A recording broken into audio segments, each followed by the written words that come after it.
All 6 trials will stay in Baltimore for the time being, and much like last week, Judge Barry Williams made very quick work of his decision.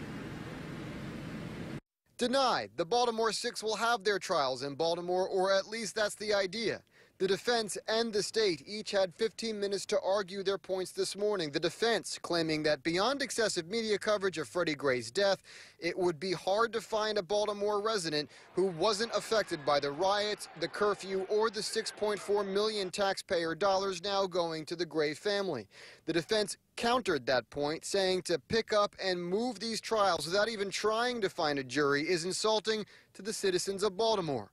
Judge Barry Williams ultimately agreed, not a surprise to some legal professors. It's a very heavy burden to move a case from one jurisdiction to outside the place where the crime allegedly occurred.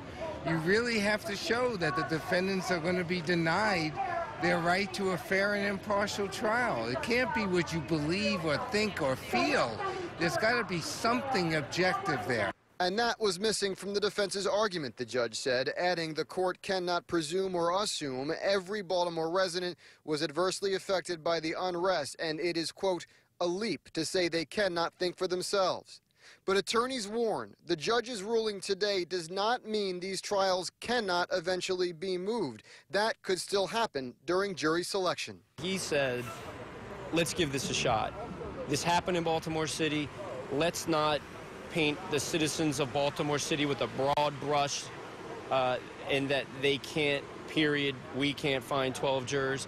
Judge Williams said, let's try it, see what we can do, and he's certainly leaving the door open to moving this case to another jurisdiction.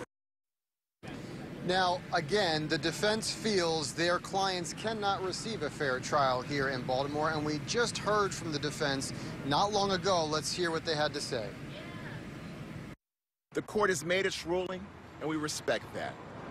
So now we turn to the citizens of Baltimore City, our city, and ask you to please be patient. We ask you to listen to the entire story, and we ask you to honestly figure out what happened in that van.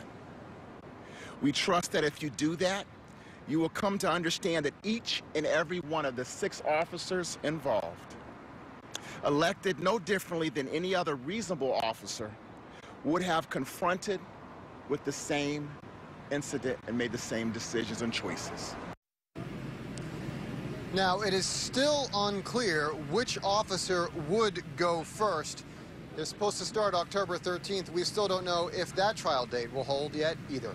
Reporting live in downtown Baltimore this evening, Brian Kubler, ABC 2 News. Brian, thank you. Well, once again, there was action outside